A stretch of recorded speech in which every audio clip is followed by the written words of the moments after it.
What's good, YouTube? It's Nas, and we back with another video. Road to 400 subscribers, of course. In today's video, we're going to be talking about James Harden. And the last video I've made, I was talking about why James Harden would never win a ring, blah, blah, blah. And in this video, we're going to be talking about peak James Harden. How good was James Harden really? And in my opinion, there's not one player in NBA history that can guard James Harden one-on-one. Like, I remember back then when you had there was players trying to guard him from behind, guard him from the side, had their hands behind their backs. Like, they was doing anything to stop James Harden, and it wasn't working. James Harden in his peak, his off night was a calm 30-10. Like, that's how good you really were, and that's how good he really was. And looking back, like, if you look at his career stats or his peak stats, like, nobody, or even before he reached his quote-unquote peak, like, his averages were some that NBA Hall of Famers don't even eclipse for their whole entire career. So being that good of a scorer, and not to mention, he's number 2 on the 3-point list. So he technically counts himself as number 1, because obviously there might not be anybody in NBA history that's going to pass Stephen Curry on that 3-point list. But looking at it, James Harden, he's not even known as a 3-point shooter. He's known as an ISO player. He's known as a one-on-one player. He's known as a bucket getter. So how good do you have to be one of the most dynamic scorers of all time, if not the greatest scorer of all time? I'll leave that up to y'all. Maybe I want to say KD. Maybe I want to say Harden. Like, when you look at scoring, I would probably say Harden. Like, more skilled, I feel like that's a debate.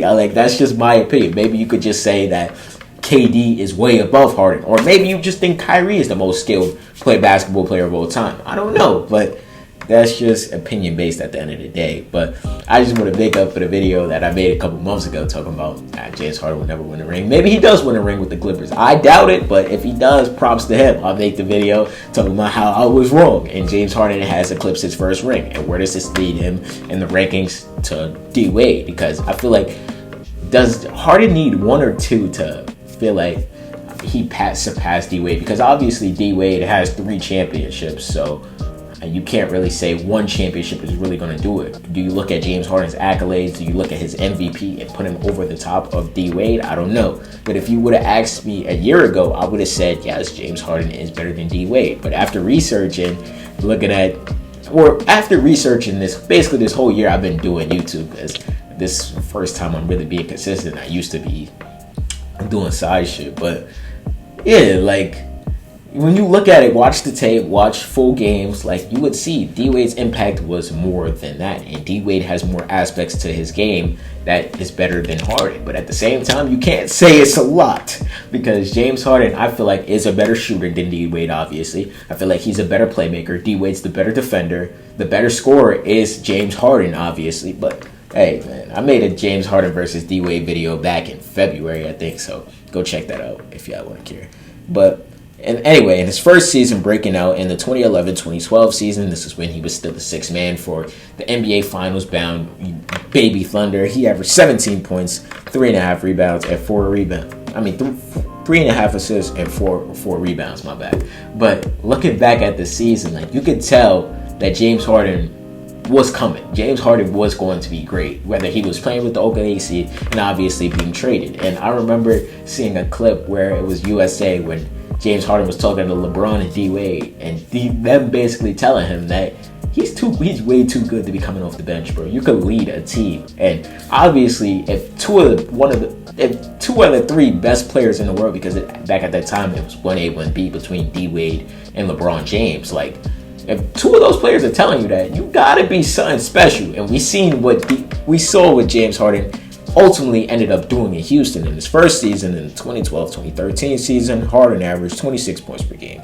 6 assists, and 5 rebounds per game, and making his first All-Star appearance basically a season after he's not coming off the bench. So it made the Oklahoma City look dumb for trading him. Scott Presty was still a young GM, so imagine if he would have kept James Harden, and obviously the Thunder ended up winning the championship. But I can only imagine what that young trio would have did if James Harden would have stayed. But anyway, this isn't a what if video. James Harden would ultimately go to Houston, and I just told y'all, in the 2013-14 season, I'm pretty sure this was the season where he would pair up with Dwight Howard, who was coming off his Lakers stint, was not a successful stint. Like, Kobe made that nigga look bad. But in the next season, Harden would average 26 points per game, 6 assists, and 5 rebounds per game. Again, showing why he was one of the best players on the planet at a young age. And like I said earlier in the video, like, some of these players don't average that in their whole career. Like, they don't average above 25 points per game. And James Harden was doing it like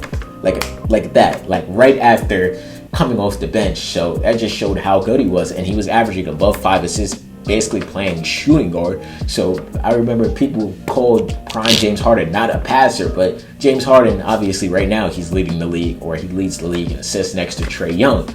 Back then, like, we was trying to act like James Harden was some type of nut. Yes, James Harden, when he gets the ISO, he's going to take his player, take his man. But at the end of the day, like, when you see that the other team can't guard you and you're the best player in your court and the team around you is not at your level, like, why not go get a bucket? Yeah, go get a bucket. Go take those niggas. Like, what are we doing here?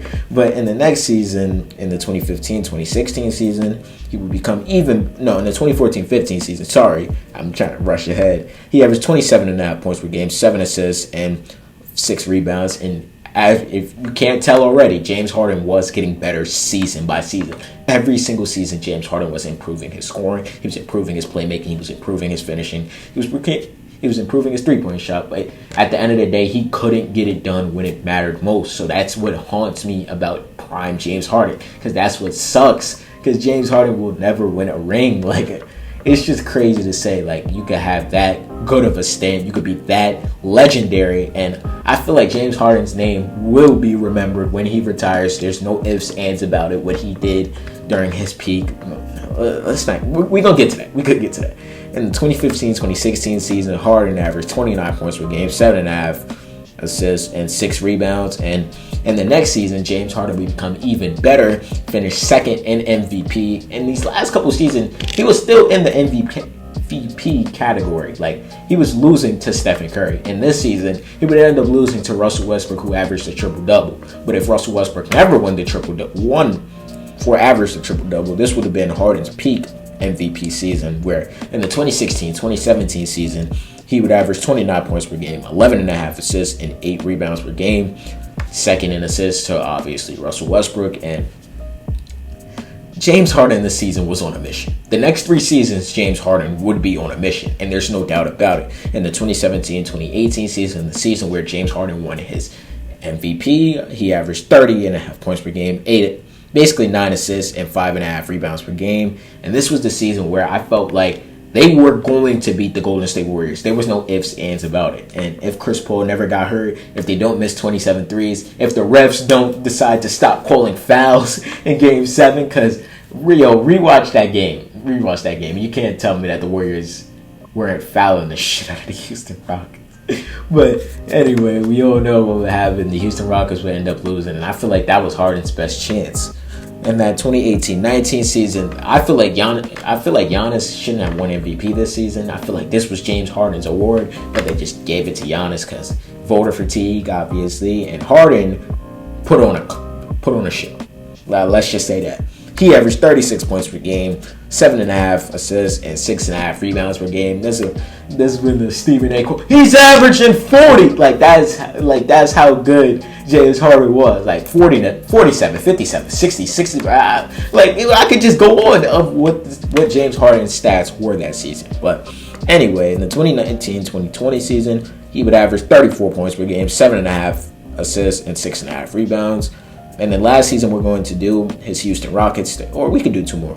The next season, 2020-21, he would average 24.5 points per game, 10.5 assists, and 5 rebounds. This would be his last season in Houston, and then he would go to Brooklyn, where he would average 24.5 points per game, 11 assists, and 8.5 rebounds, playing point guard next to Kyrie, next to KD, and obviously setting everything up. But James Harden's accolades, they speak for themselves. He's an MVP in 2018, 6th Man of the Year in 2012, All-Star 11 times, All-NBA First Team 6 times, All-NBA Third Team 2 times, Scoring Champion 3 times, 2-time assist leader for niggas that say he don't pass the ball. He's obviously on the 75th anniversary team, and he's a future Hall of Famer. So I just wanted to make this video talking about peak James Harden. Let me know how y'all felt about James Harden's peak, and subscribe.